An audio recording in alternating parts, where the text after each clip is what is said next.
Yugioh GX Tag Force is a PSP game that came out in late 2006, and it actually got 5 different entries that span the whole way into the 5Ds era. If you watched my last video, you might know about my recent obsession with the Persona series. Playing Persona made me remember this Yu-Gi-Oh game because they actually have a lot of similarities. For example, Tag Force follows a calendar and you can only do so many things each day. Monday through Saturday, you go to school in the morning, and on Sunday, you can do whatever you want. Aesthetically, the way you travel across the map looks very similar, but most importantly, this game actually has its own form of social links. Often when I see people talk about this game, they like to call it the dating sim of Yu-Gi-Oh games. Yu-Gi-Oh and dating sims? It's a life simulator and a dating simulator. And while this is pretty funny, it is definitely an exaggeration. There is no romance in this game, and unfortunately for my 9-year-old self, no matter how many times you duel Alexis Rhodes, she will never go out with you. Man, I wanted to riz her up so bad. That's right, I actually had this game as a kid, and I put a ton of hours into it. I consider Tag Force my glorified childhood Yu-Gi-Oh game.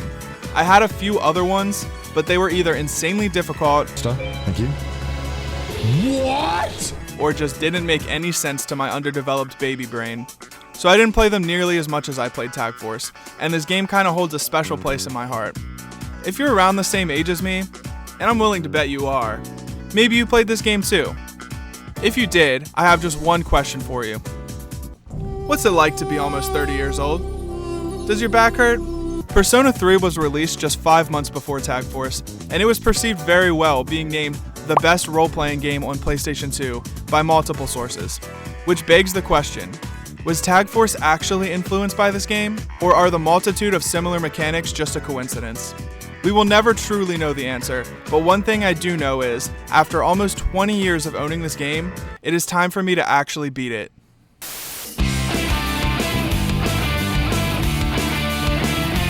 The game opens up the same way as every other game ever made. You are the new kid moving into a new high school. You play as this guy, the Vagabond from Duel Links. Tag Force's story mode is broken into 3 different parts that all strongly vary in gameplay. Part 1 is where the majority of the game will take place. It's also the part that resembles Persona because of the life sim aspects. In Part 1, I can do, well, whatever the f I want. You're given 92 days to wander around campus. You can talk to your friends, duel with them, buy them sandwiches. Some days you'll receive texts from them making plans. If you respond, it raises your social links, known in this game as friendship. And if you ignore them, you'll receive a dissatisfied text the next day, and your friendship goes down. The only thing you have to do is go to school, and you don't even really have to do that. What are they gonna do? Call your parents? You're an anime protagonist, dude. You don't have any parents. Your progression is derived by the new cards you unlock for your deck and by your friendship. Instead of unlocking a badass persona for maxing a character's friendship, you unlock a badass card. That I already had 3 copies of. Seriously, why are these not exclusive cards? You also unlock the ability to team up with that character in Part 2 of the game, the Tag Force tournament. That's going to be your actual objective here for Part 1, is to find a partner for Part 2. Part 3 is going to be a glorified boss rush, but we'll talk more about Parts 2 and 3 later on. I'm a bit of an Elemental Hero fanboy, so you already know I was going to try and team up with Jaden for the tournament. Now that you understand the objective, let's talk about how to rank up your friendship. There are 7 different characters from the anime available for you to bond with, and apparently on a New Game Plus playthrough, you can bond and partner with the non-anime NPC characters, though I'm not really sure why you would want to. Each character has 8 levels of friendship you can attain, marked by these little hearts. There are 3 ways to raise friendship: dueling, buying sandwiches, and talking. First on the list, and the most self-explanatory, is going to be dueling. Dueling a character will raise your friendship by just a little, whether you win or lose, although dueling is also the only way to earn money to buy packs, so you should try to win. When I started my first duel, I was blown away by these beautiful character animations. They really went above and beyond with these. There are dedicated animations for when your opponent draws a card, sets a card, summons a monster, and plays a field spell. Field spells also have their own animations that play in the background of the duel until the card is removed from the field. All of the most iconic monsters here have their own cutscenes too. I do wish these cutscenes had voice acting, but I understand that it was 2006. I could see these getting repetitive if you just wanted to rush through the game, so there is also an option to turn them off. Next on the list is sandwiches. You can buy sandwiches at the card shop for 50 DP. You earn around 300 to 500 DP per duel if you win, so 50 is not a lot, though it can certainly add up when you wish you were buying packs instead. Isn't Sandwich Day just the greatest, Si? All these choices and not one of them labeled. There are 50 different sandwiches in the game, and different characters prefer certain ones. Gifting a character with their favorite sandwich will raise friendship by a lot, about 4/5 of a heart, while most sandwiches will raise it by just a little, about 1/5. Some sandwiches can actually lower friendship too. Lucky for me, Jaden will devour just about anything you give him, so I didn't have to worry about this too much, the little mongrel. Though he did get mad at me once for giving him a Destiny sandwich, which I thought was a nice touch of flavor. I should talk about the Golden Egg Witch though. This coveted sandwich will raise any character's friendship by a full level, but it only shows up once per day in the roulette wheel. Look, the point is that Egg Witch is delish. Also, the first time you receive a Golden Egg Witch, you unlock the pack that has Pot of Greed in it, which lets you draw 2 cards, by the way, in case you didn't know. That's not what it does. That is what it does, Pot of Greed! The last mechanic is talking. When you talk to a character, you are prompted with 4 dialogue options: duels, hobbies, school, and rumors. One of these options will result in, "You had a great chat," and that's the equivalent of getting the little music notes above a character's head, you know? 2 of these options will result in, "You had a good chat," which just means that nothing has changed, and the last option will leave the character just unreasonably upset with you, and your friendship goes down. I had assumed that the correct option would have to do with the character's personality, so I tried to talk about dueling with Jaden, and he said something like, "Don't ever talk about that again." So it turns out I'm just as bad at social cues in video games as I am in real life. Instead, these options are entirely random, which I think is poorly designed, but luckily there is a workaround. If you find Pharaoh the cat in the morning and you pet him in the right place, or just give him a sandwich, he will follow you around all day. And while you have Pharaoh with you, every chat you have will be a great chat. Great chats don't actually raise your friendship. Instead, they are the only way to move on from one heart level to the next. So you can't just give a character 100 sandwiches and move on to part 2. You have to have great chats in between every level as well. I realized pretty quickly into the game that the 92 days you're given is a bit excessive. In Persona, your average day will consist of school and then 2 activities. But in Tag Force, any activity, talking, dueling, whatever it is, it takes 15 minutes. You get an hour and a half before class and 5 hours after class, which technically gives you enough time to do 26 activities per day. This is overwhelming. Never before have I wanted a game to give me less freedom, but honestly, if they're going to give you so much time, what even is the point of having a calendar at all? If you get to the end of the 92 days without having a partner, it is essentially a failed run, and you have to restart from the beginning. Even with all of this extra time, I'm sure there's still some kid out there who didn't understand the objective and lost his save file.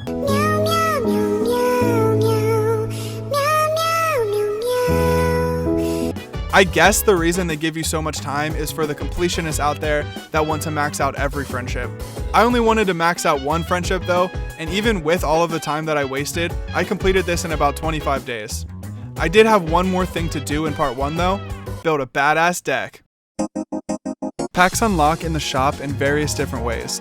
Some are only available on certain dates, some unlock by achieving certain requirements like currently being on a 10 duel win streak or getting 90% completion on other packs. Those packs are good for finding staple cards, but the cards that you can actually build your deck around are found in the character packs. These packs unlock when the character that they correlate with is your best friend at the time. So as an example, if you want Royd cards, you would get Cyrus to be your best friend, and then you can buy the Royd pack. I didn't fully understand this when I started the game, so by the time I knew I wanted cards out of Zane's pack, I already had Jaden at 5 hearts. I honestly considered restarting the game, but I really didn't want to do that, so I just toughed it out and started grinding Zane's friendship. He only likes 2 different sandwiches in the game, so this took longer than I care to admit, but with a few lucky golden egg witches, I got it done.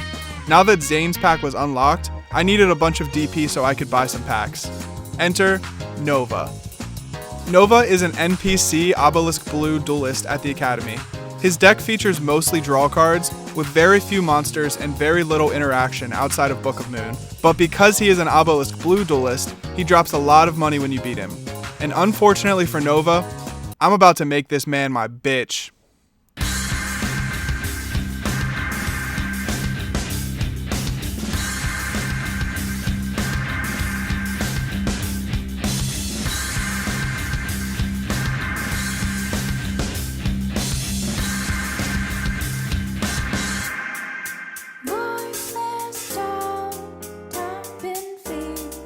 I was able to pump these games out in about a minute or two.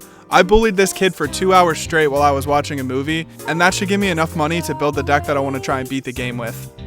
This is the deck. Let's do a little deck profile real quick. Apologies in advance if you're not a Yu-Gi-Oh nerd that knows what all these cards do. I'm not going to take the time to explain every card, so if you don't want to watch this part, you can skip to this timestamp. The idea of this deck is to use Future Fusion to send materials to the grave, and then use Miracle Fusion or Overload Fusion to make another fusion monster. It's a 2-card combo that gives you one boss monster immediately and another one in 2 turns. I thought this would be pretty strong for the low power ceiling of this game. Avian and Burstinatrix are fusion materials to make Phoenix Enforcer or Flame Wingman.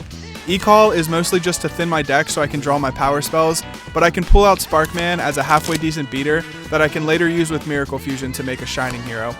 Blowback and Barrel Dragon are fusion materials for Gatling Dragon, and then I can use Overload Fusion to make another Gatling Dragon, or Premature Burial or Call of the Haunted to bring out Barrel Dragon. Gatling is definitely the strongest monster in my deck. Cyber Dragon is usually just going to be a free beater, but I can fuse those as well to make Cyber Twin. I had Cyber End Dragon too, but I don't think I ever ended up summoning it. King of the Swamp makes a plethora of hero fusions when I use Miracle Fusion, and your fusion deck isn't locked to 15 cards in this era of Yu-Gi-Oh! So I use the fusion deck as a toolbox. This one pops monsters, this one pops back row, this one heals, this one attacks directly, and so on. The beaters are there in case my fusions didn't come together or in case they got outed. Zombira can also fuse with King of the Swamp to make the last warrior from another planet, which is awesome. I already talked about most of the spell lineup, but it's cool that I was able to get most of the good staple cards like Heavy Storm and Pot of Greed. Outside of Call and Torrential, I just played the traps because they were the best traps that I had. Solemn Judgment is at 3 in this game, but I ran out of money and I didn't think I would need them badly enough to go back and bully Nova some more. He's had enough. With a deck like this, I thought the rest of the game would be pretty straightforward, but I was happy to see that some duels still gave me a hard time. The deck doesn't win in one turn or anything, and all of your opponents at this point in the game have good staple cards like Dark Hole, Heavy Storm, Sakuretsu, and Torrential. I still had plenty of good games when my opponents were able to get over my fusions. I'm not going to say it was hard though. With my deck now finished, it was time to get back to maxing my friendship with Jaden. Jaden and I became best friends with 68 days left on the calendar, so I proceeded to fast forward through my life like Adam Sandler in the 2006 hit film starring Adam Sandler, Click. Some days have mandatory story events, like when you have to take a test. These tests were actually pretty entertaining, involving a multiple choice section that tests your Yu-Gi-Oh knowledge, and a practical duel. Don't make fun of me for not getting 100%. Do you know how many coins Sand Gambler tosses? The next 2 mandatory missions are basically just watching the anime in visual novel form. The first one involves Chaz and Bastion dueling for the right to stay at the school. The loser has to leave. Chaz loses and he leaves school. And then the second one is Jaden dueling the new kid, who turns out to be Chaz re-enrolling. Since he's a new student, he now enters Cypher Red with you.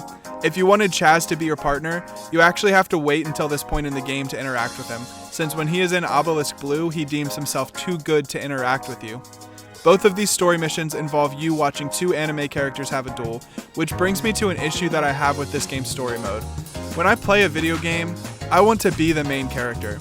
This game makes you feel like a side character watching the real story about Jaden take place. I get that they wanted the game to follow the story of the anime, but they should have done it in a way that lets you be the one dueling. It would be fine if you took Jaden's role here, the story would still make sense. This is improved, however, in the final mandatory mission, the school festival. I actually really liked this part. Cyrus really wants people to show up to the Slifer dorm for the festival this year, so they host an event called Cosplay Dueling, where people can show up and duel dressed as their favorite card. Cyrus begs Alexis to show up dressed as Dark Magician Girl because he thinks it will drag in a huge crowd, which, fair enough. She agrees to come, however, she dresses up as Harpy Lady instead. We are blessed with a DMG cosplay though, and Chumley is weirdly super into it.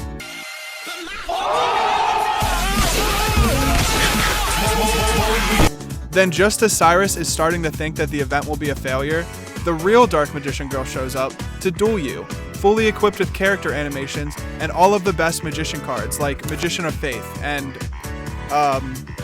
Magician of Faith. No, but seriously, this part was awesome and it really caught me off guard. I finally felt like the main character.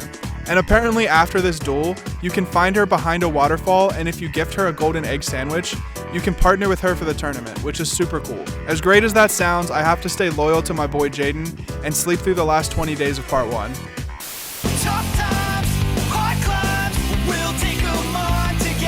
From this point forward, there are no more life sim aspects, no calendar, just Yu-Gi-Oh! But not just any Yu-Gi-Oh!, because we got custom rules, baby! Yeah, unfortunately 99% of the duels for the rest of the game are going to be tag duels, but let's turn off all my bias for a minute and talk about it. You and your partner share 8,000 life points. You also share a field and a graveyard. You use your own individual decks on your turn though, and you switch control every 2 turns. So basically after your turn and one of your opponent's turns, you get up out of your seat and let your partner sit down, and then rinse and repeat. Let's weigh the pros and cons here. You can build synergies with your partner. As an example, since Jaden and I both played heroes, he could set up our grave to let me use Miracle Fusion on my turn. He also played 3 copies of King of the Swamp, so if he discarded it to search Poly, it was usually great for me.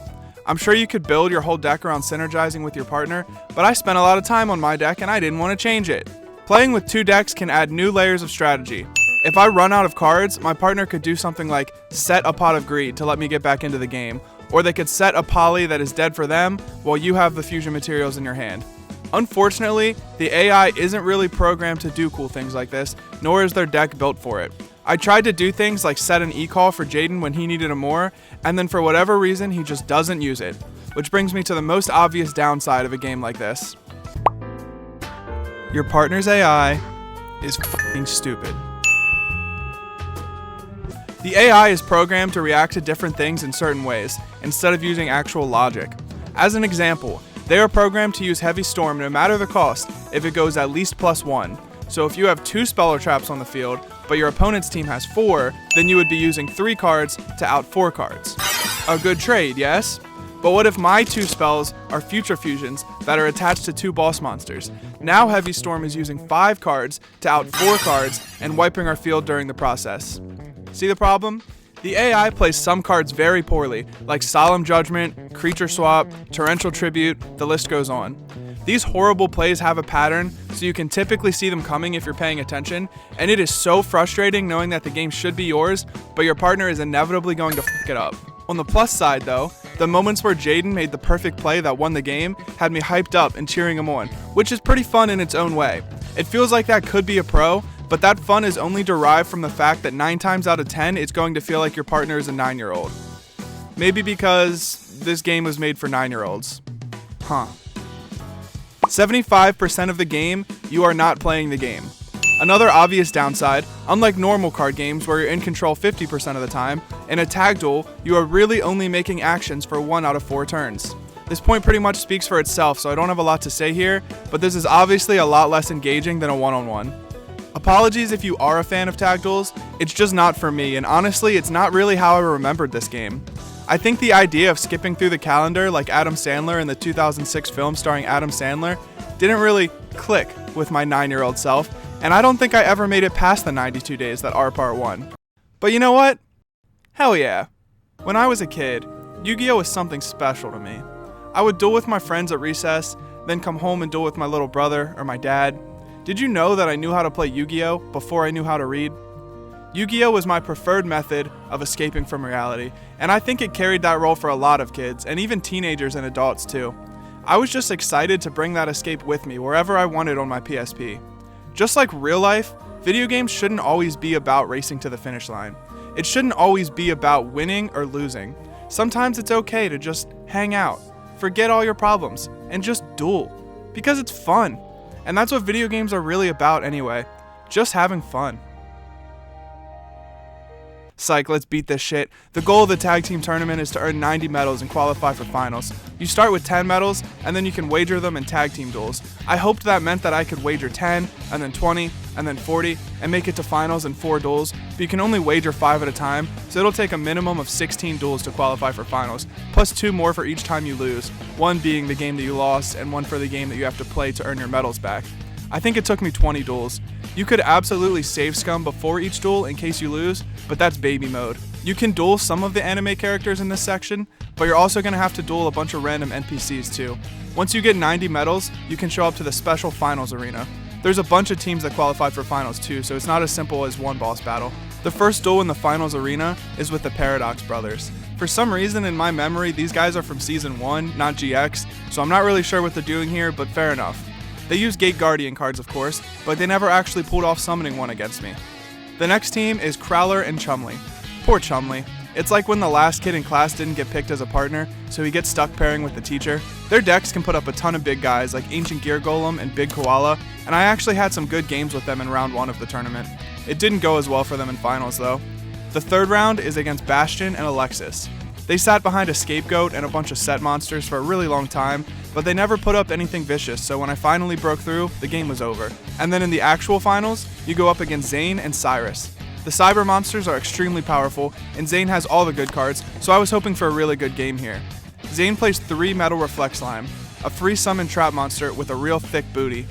This card is fun to try and get around because it's so big that you have to get creative. After being stuck behind one for a few turns, Zane used Metamorphosis on it and turned it into a Cyber End Dragon. Holy shit, an actual boss monster, let's go. It's a shame that it immediately fell prey to my Sakuretsu armor. And that's going to be it for part 2 of Yu-Gi-Oh! Tag Force.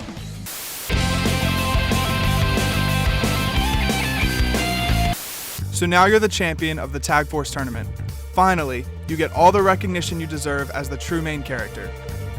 Just kidding, nobody cares. The Shadow Riders show up and start taking the souls of all the main characters, with the end goal of stealing the Sacred Beast cards. Since anyone can enter the Tag Force tournament, the Chancellor reopens it in hopes to bait the Shadow Riders to the tower. So, f*** your victory, I guess. Part 3 consists of taking down the Shadow Riders and tag duels who have teamed up with the anime characters against their will. The duels have to be done in a specific order, with the next one being revealed on your map once the last one has been defeated. Except for Crowler, whose icon never shows up on the map for some reason, until you're convinced that you're losing your mind and you Google it.